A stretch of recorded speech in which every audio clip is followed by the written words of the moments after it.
تو وہ یہ ماجرا دیکھ کر بے ہوش ہو گیا کہ یا اللہ، اور وہ تھا کون؟ پیڑ کے نیچے لیٹا ہوا وہ چور تھا جو چوریاں کرتا تھا۔ اب وہ اس پیڑ کے نیچے جب لیٹا، اس کی آنکھ کھلی تو سورج نکل چکا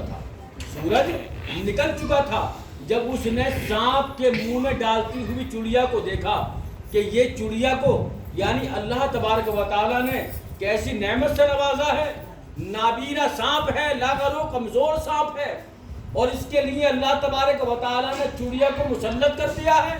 میں تو انسان ہوں، چوریاں کرتا ہوں، ڈاکہ ڈالتا ہوں، لوگوں کے دلوں کو دکھاتا ہوں، ظلم کرتا ہوں، اتیاچار کرتا ہوں، اللہ تبارک و تعالیٰ مجھے کبھی معاف نہیں فرمائے گا۔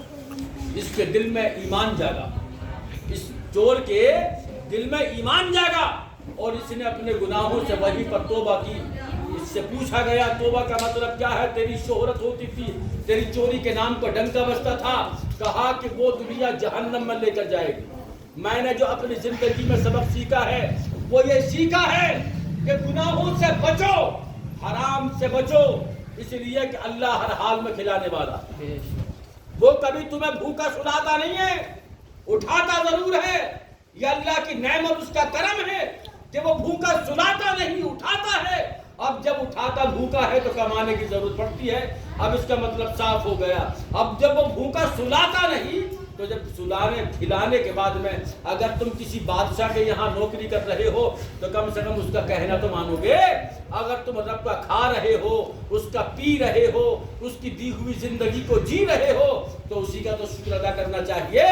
اس کا مطلب صاف ہو گیا۔ اس نے کہا کہ آج سے اور ابھی سے میں توبہ کرتا ہوں، اللہ مجھے معاف فرمائے، اور میں نے جو سبق حاصل کیا ہے اس چڑیا سے کیا ہے جو ایک نابینا سانپ کو لا کر کے پال رہی ہے۔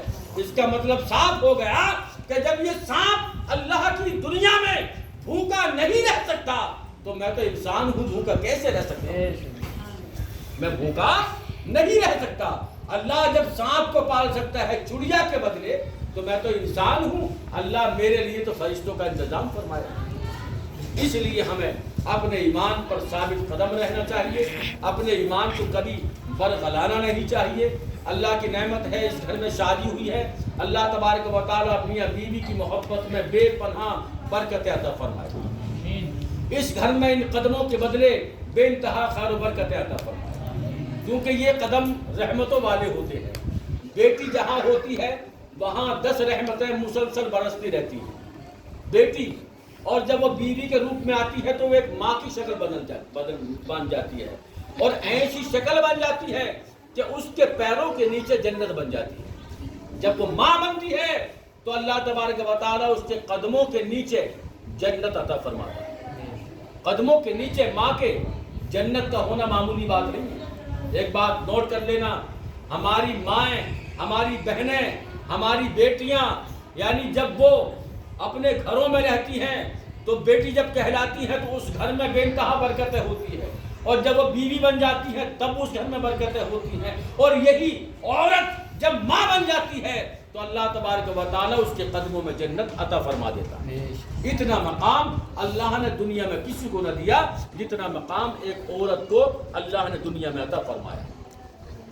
تو یہ ہمارے لیے خوش نصیبی کی بات ہے۔ اللہ اس شادی کو مبارک فرمائے اور ظالموں کو ظلم سے، ناظرین کی نظروں سے محفوظ فرمائے، اور ان میاں بیوی کی محبت میں محبت فاطمہ الزہرا اور حضرت علی کی محبت عطا فرمائے۔ آمین۔ سمجھے؟ اب کیوں عطا فرمائے؟ میں آپ سے کیوں کہہ رہا ہوں؟ حضرت علی کی زندگی میں دولت کا کوئی معاملہ نہیں تھا۔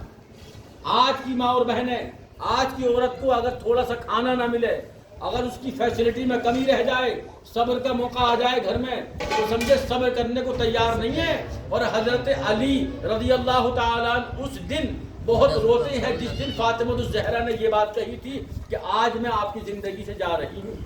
کیا کہا تھا؟ آج میں دنیا سے پردہ کر رہی ہوں۔ حضرت علی سے عرض کرتی ہیں، اے علی یہ بتائیے، آپ مجھے اتنا بتا دیجئے، آپ مجھ سے خوش ہے کہ نہیں ہے؟ حضرت علی کی آنکھوں میں آنسو آ گئے، اور آنسو آنے کے بعد میں علی فرماتے ہیں، اے فاطمہ یہ کیسی بات کر رہی ہو؟ تو آپ عرض کرتی ہیں، میرے شوہر یہ بتانا ہوگا، میں نے تمہارے لیے کوئی دل تو نہیں دکھایا ہے؟ آپ ارشاد فرماتے ہیں، فاطمہ یہ رونے کی بات کر دی ہے تم نے. آج تک کوئی شوہر اپنی بیوی سے اتنا خوش نہیں رہ سکتا جتنا تمہارا شوہر علی اپنی بیوی سے خوش ہے. اللہ اکبر.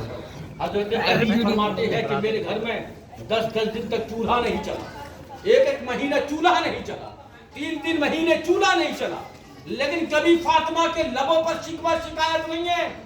دور حاضرہ میں آج اگر آپ بیوی کو کھانے میں کمی رہ جائے, پینے میں کمی رہ جائے, سمجھے, اور دور حاضرہ میں اگر کہیں سے کوئی لوز آ جائے تو آج ہماری گھروں میں ماں بیٹیاں بیویاں ناراض ہونا شروع ہو جاتی ہیں. لیکن فاطمہ الزہرا کی زندگی کو پڑھو گی تو کبھی اپنے شوہر سے, اپنے گھر سے, اپنے بچوں سے نفرت نہیں کرو گی. حضرت فاطمہ الزہرا نے امت کنیزہ کو, اپنی نبی کی امت کی کنیزاؤں کو یہ حکم دیا ہے, اگر تم جنتی بننا چاہتی ہو تو سب سے پہلے اپنے شوہروں کی بن جاؤ. اللہ فرماتا ہے میرے بعد اگر کسی کو سجدے کا حکم ہوتا تو وہ عورت کو ہوتا کہ وہ اپنے شوہر کو سجدہ کرے. مقام دیکھیے آپ, اس کا مطلب صاف ہو گیا. اب جب تک پہلے بیوی یعنی پہلے جو ہے بیوی کے لیے جنت شوہر ہے, اور ماں کے لیے اولاد کے لیے جنت ہے. اس کا مطلب صاف ہو گیا کہ ماں کے قدموں کے نیچے جنت ہے, اور شوہر کی رضامندی, شوہر کی خوشی میں عورت کے لیے جنت ہے. اگر شوہر کا دل ٹوٹا تو اللہ اس عورت کو کبھی معاف نہیں فرماتا, سمجھے. اگر شوہر کا دل ٹوٹا تو اللہ کبھی معاف فرمانے والا نہیں ہے. اس لیے ہمیں چاہیے زیادہ سے زیادہ ہماری ماں اور بہنوں کو, بیٹیوں کو, بیویوں کو, اپنے شوہروں کو, اپنے گھروں کو جنت بنا کر رکھیں. سبحان اللہ. جنت بنا کر رکھیں. اس لیے نبی کا فرمان عالی شان ہے, جس گھر میں میاں بیوی محبت سے رہتے ہیں اللہ تبارک و تعالیٰ اس گھر میں بے انتہا برکتیں عطا فرماتا ہے. اور لڑنا جھگڑنا جو ہوتا ہے یہ برکتیں کھا جاتا ہے, سمجھے. یہ برکتیں نحوست لاتا ہے. ایسے پاک رشتے میں جس میں فرشتے دعا کرتے ہوں, جس کے لیے فرشتے دعا کرتے ہوں اس رشتے میں میاں بیوی کے, اور ایسے رشتے کو ہم لڑائی جھگڑا یا فسادات یا ایک دوسرے پر تہمت الزام لگا کر اس کو رسوا کریں, بدنام کریں, تو ایسے رشتوں میں برکتیں اڑ جاتی ہیں. اور البتہ یہ ہوتا ہے کہ ایک دن یہ رشتہ ہی ختم ہو جاتا ہے. یہ درار, یہ دیمک اسی لیے لگتی ہے اس میں, جبکہ یہ رشتہ, کیونکہ اس کو شیطان حاوی ہو جاتا ہے. اور جب کسی رشتے میں شیطان حاوی ہوا کسی بھی کام میں, لیکن یہاں تو زیادہ ہوتا ہے. اس لیے کہ جس گھر میں صاحب ایمان لوگ ہوتے ہیں وہاں پر یہ اٹیک کرتا ہے, اور جہاں اس کے اپنے ہیں وہاں کوئی اٹیک نہیں کرتا ہے, سمجھے. جہاں اس جیسے ہیں, اس سے کوئی مطلب نہیں ہے, وہاں کوئی اٹیک نہیں ہے, اور جہاں ایمان والے ہیں وہاں پر ہر وقت جھگڑا کراتا ہے. ہوشیار رہیں, ساودھان رہیں. اس لیے اگر کسی بلبلہ آئے, وسوسہ آئے, دل میں کوئی بات آئے تو فاطمہ الزہرا اور حضرت علی کی زندگی کو یاد کر لینا, ایک بات. اور دوسری بات, ہمارے نبی کی بیویاں, آپ اگر غور کریں گے, ایک مہینے تک گھر میں چولہا نہیں چلا, خالی کھجوروں پر زندگی گزاری. لیکن نبی کی بیویوں سے پوچھا گیا, بولیے کیسی زندگی جی رہی ہو, تو کہا کہ جب سے اللہ نے دنیا کو بنایا اور قیامت کی صبح تک کوئی بیوی اتنا خوش نہیں رہ سکتی جتنا کہ ہم نبی کی زیر سرپرستی میں رہ رہے ہیں. سبحان اللہ. تو اس کا مطلب صاف ہو گیا, ایک بیوی کو اس کے شوہر کا پیار چاہیے, اس کی محبت چاہیے, اس کی زندگی کی دعا چاہیے, اس کی کامیابی کی دعا چاہیے. اپنے شوہروں کے لیے جو عورتیں دعا کرتی ہیں تو یہ مت سوچنا کہ وہ ان کے لیے کر رہی ہیں, بلکہ اللہ اس کے لیے بھی اس کا بدل عطا فرمائے, سمجھے. لیکن آج دعائیں کہاں ہیں, آج دعائیں کہاں ہیں. اگر ذرا سی دعا, ارے آپ تو بڑے بڑی بننے ہو, تو آج کا معاملہ ہے ہر جگہ جو ہے لالچ ہے, ہر جگہ جو ہے فطورات ہیں. ایسی حالات کو ہمیں بدلنا ہوگا اور اپنے گھروں میں دینی ماحول پیدا کرنا ہوگا. دینی ماحول کا مطلب یہ ہے, آج کی بہویں آ رہی ہیں, برا ماننے کی بات نہیں ہے, قرآن والے بھلے ہی پڑھتے ہوئے آ رہی ہیں, لیکن کسی عورت کو تم قرآن پڑھتے ہوئے دیکھ رہے ہو پورے محلے میں, بتائیے آپ مجھے. پڑھ ہوئی دیکھی ہے ہم نے بہو آگے یہاں قرآن کھول کے بھی نہیں دیکھتی ہے. یہ ہمارے گھروں کے رویے غلط ہیں. اور ہماری جو بیٹیاں ہیں جوان ہو گئی, گھر میں ماں کہنے کو تیار نہیں کہ صبح کو فجر کی نماز پڑھیے اور قرآن پڑھیے. جب آج پڑھنا سکھاؤ گے کل کو تبھی تو جا کر دوسرے کے گھر قرآن پڑھے گی وہ, یہ بتائیے. اور آج جب ماں قرآن پڑھی ہوئی ہے, بیٹی بھی پڑھ رہی ہے, تو جب ماں قرآن نہیں پڑھتی تو بیٹی کیوں پڑھے گی. نہ وہ یہاں پڑھے گی اور نہ وہ وہاں پڑھے گی، کیونکہ جہاں جس کو جیسے کو تیسے بتیرے ہیں، سمجھے؟ اب وہ جہاں گئی ہے وہاں بھی کوئی ایسی بات نہ، کوئی سختی نہ نماز وہاں ہے نہ قرآن وہاں ہے، تو بھیا اس کے تو مزے ہی مزے ہیں۔ اب جو پڑھا تھا ڈر کی وجہ سے کہ یار ساس کیا کہے گی قرآن پڑھو بھی نہ ہوگی، لڑکیاں زیادہ تر اسی لیے پڑھ رہی ہیں کہ بیٹیوں کو یہ کہہ کر منع کر دیا جائے گا کہ پڑھو بھی نہیں ہے۔ اب میں یہ کہنا چاہتا ہوں کہ قرآن تمہارا سجا کر رکھا ہوا ہے، اس قرآن کو تم نے کیوں اس طرح سجا کر رکھا ہے؟ جہیز میں لانے کا مطلب کیا ہے؟ جہیز میں لاؤ تو قرآن کی تلاوت کرو دو، اور جو بیویاں پڑھی ہوئی ہیں انہیں اپنے گھر میں ماحول بنانا ہوگا، اپنے گھروں میں قرآن کی تلاوت کو کرنا ہوگا۔ ایسے قرآن پڑھنے سے کوئی فائدہ نہیں ہے کہ قرآن کو اٹھا کر رکھ دیا۔ عورت کا مطلب ہے شوہر کی کامیابی کی دعا کرنا، سمجھے؟ اگر تمہارا شوہر نکما ہے یا کچھ نہیں کرتا ہے تو تم چاہو تو اس کو کامدار بنا سکتی ہو، اس کو اچھا انسان بنا سکتی ہو، سمجھے؟ گالیاں بکے نہیں، تانا کشی سے نہیں کہ ابا سے فون کرا دو یہ کچھ کا نہیں کما رہے ہیں، بلکہ ابا کی بجائے تم مصلی بچھاؤ، اللہ سے دعا کرو، اپنے گھر کا بھید کسی کو مت دو، اسی لیے نہ دو اللہ تبارک و تعالیٰ ایسی عورت سے سخت ناراض ہوتا ہے جو اپنے گھر کا بھید کسی دوسرے کو دیتے۔ عورت کا نکاح ہو گیا، گھر سے رشتہ ختم ہو گیا۔ ماں باپ سے زیادہ مرتبہ اگر ماں باپ بھی ہوں اور شوہر بھی ہو تو ماں باپ سے زیادہ مرتبہ شوہر کا ہے شادی کے بعد عورت کے لیے، سمجھے؟ شادی کے بعد عورت کے لیے مرتبہ سب سے زیادہ ماں باپ کا ہے، وہ اس کے شوہر کا ہے۔ اب یہ سمجھو اگر کوئی عورت یہ کہے کہ میرا شوہر میرے ماں باپ سے زیادہ نہیں ہو سکتا، میں کہتا ہوں جب تک نکاح نہیں ہوا تھا تب تک تیرے ماں باپ کسی سے کم نہیں تھے، وہ دنیا میں سب سے اعلیٰ تھے، لیکن جب تیرا نکاح ہو گیا تو اللہ تبارک و تعالیٰ نے تیرے شوہر کے قدموں میں جنت بنا دی۔ اب وہ جنت تیرے ماں باپ کے قدموں میں نہیں ہے، اب جنت تیرے شوہر کے قدموں میں، سمجھے؟ نکاح ہو گیا تو دنیا بدل گئی، اب اور دنیا بدلی، تیری جنت ان کے قدموں میں ہے اور تیری اولاد کی جنت تیرے قدموں میں۔ اس لیے ہمیں چاہیے کہ اپنے گھروں میں قرآن پڑھنا بھی سکھاؤ، پڑھو بھی، اور جہاں تک ہو سکے قرآن بیٹیوں سے پڑھنا سکھاؤ۔ یہ گناہوں کی دلدل ہے، گھروں میں برکتیں کیوں نہیں ہو رہی، بیماریاں کیوں ہو رہی ہیں؟ گھر میں قرآن رکھا کھول کر دیکھنے کو تیار نہیں ہے۔ بہن ہو، بیٹی ہو، ماں ہو، جس سے قرآن پڑھنا آتا ہے وہ قرآن کو پڑھنے کو لیے تیار نہیں ہے، اور یہ ظلم ہے ہمارے اوپر، سمجھے؟ لا کے بہو تو پڑھو بھی دیکھ لی، بنا پڑھو بھی نہ کریں گے ہم، کبھی اس کا قرآن سن کے بھی دیکھا ہے کہ کیسا پڑھتی ہے تو؟ بتائیے آپ مجھے، قرآن ہم نے پڑھ کے نہیں دیکھا۔ پرسوں میری تقریر تھی پاک بڑے سے آگے ڈکیا مونا میں نے بیان کو کیا، لوگوں نے بہت پسند کیا، اور حقیقت یہ تھی کہ یہ ایسا لگا لوگوں کو جیسے کہ ہمارے زخم پر نشتر مار دیا۔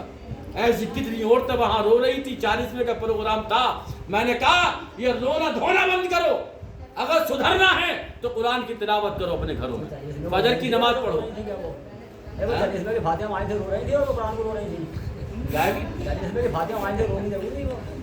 موضوع تھا بنا ہوا ایسا ایک عورت کے لیے دعا کرنا، سمجھے؟ اب عورتیں باتیں کر رہی تھی، میں نے کہا انہیں کی تو باتیں ہی ہیں، فجر میں بات ہے، عشاء میں بات ہے، ہر جگہ بات ہے، اگر کوئی مر جائے تب بات ہے، زندہ ہے تب بات ہے، سمجھے؟ لڑنا جھگڑنا، میں نے کہا قرآن کی تلاوت کرنا بھول گئے اور ادھر کو آج جو ہے ہم آ کے مڑ گئے، سمجھے؟ یہ ایسے حالات ہمارے، یہ میرا موضوع وہاں موجود تھا۔ بہرحال اللہ تبارک و تعالی ہمیں اور آپ کو قرآن کی گھر میں برکتیں کرنے کی توفیق عطا فرمائے۔ کہا ایک لفظ اگر کوئی گھر میں پڑھتا ہے، ایک لفظ، تو اللہ تبارک و تعالی ایک کے بدلے 70 اس میں ثواب عطا فرمائے۔ سختی کرو گھر میں، خود بھی نماز پڑھو اور پڑھنے کی تاکید دو، قرآن بھی پڑھو اور گھر میں قرآن پڑھنے کی تاکید دو، سمجھے؟ جب تک قرآن نہیں جب تک کوئی برکت نہیں۔ اللہ نے قرآن برکت کے لیے دیا ہے، ہمارے ایمان کی سلامتی کے لیے دیا ہے، اور قرآن کا آخری فائدہ بتا کر میں تقریر ختم کر رہا ہوں۔ کہا کہ جب قرآن کوئی پڑھتا ہے باوضو ہو کر تو یہی قرآن جب دنیا سے تم چلے جاؤ گے تو یہی قرآن آ کے سرہانے کھڑا ہو جائے گا اور کہے گا کہ میں وہ قرآن ہوں جس کو دنیا میں سب سے پہلے تو پڑھتا تھا۔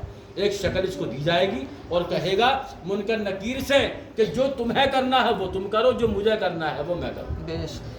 ایسا ہمدرد قبر میں اور قبر کی گہرائی میں اندھیرے میں کوئی آئے اور آ کر ہم سے کہے کہ تو خبردار ہو جا، پریشان مت ہونا، میں تیرے لیے آیا ہوں، تو اس سے کہے گا بندہ تو کون ہے؟ کہا کہ میں وہ قرآن ہوں جس کو تو نے سینے میں لگایا، سینے سے لگایا، زباں پہ سجایا، اپنے گھر میں پڑھا، برکت کے لیے، آخرت کے لیے۔ میں تیرا وہ ذخیرہ ہوں۔ اللہ نے آج مجھے شکل یہ عطا فرمائی ہے کہ میں تجھ سے بولوں اور تیرے دل کو تسکین دوں، تسلی دوں اور صبر دوں کہ تجھے یہاں اندھیرے میں گھبرانے کی ضرورت نہیں ہے۔ میں وہ قرآن ہوں جس کو تو دنیا میں پڑھا کرتا تھا اور اپنی آخرت کے لیے دعا کرتا تھا۔ جب تک تجھے جنت لے کر نہیں جاؤں گا، جب تک میں یہاں سے جاؤں گا نہیں۔ منکر نکیر کے سوالات ہوتے ہیں، جوابات ہوتے ہیں۔ اللہ فرماتا ہے جہنمی ہے، قرآن کہتا ہے مولا یہ جنتی ہے، اس لیے تیری عبادت الگ رہی اور میرا پڑھنا الگ رہا۔ سبحان اللہ۔ یہ ہمارے لیے آئے گا اور ہمارے لیے بخشش بھی کرائے گا اور ہمیں قبر میں سکون بھی دے کر جائے گا۔ ایسا نہیں ہے کہ سب سجاوٹ ہے دنیا کی۔ قرآن ہمارے لیے آخرت کا ایک بہت بڑا ذخیرہ اور عمل ہے۔ اس کو پڑھنے کی کوشش کیجئے، بجائے طاق میں اٹھانے کے گھر میں اس کو سجا کر رکھیں اور روز پڑھیں۔ روز پڑھنے کا ثواب الگ ہے۔ اللہ تبارک و تعالی ہمیں اور آپ کو سب کو دین مصطفیٰ سے جڑنے کی توفیق عطا فرمائے۔ آمین۔ وآخر دعوانا الحمدللہ رب العالمین۔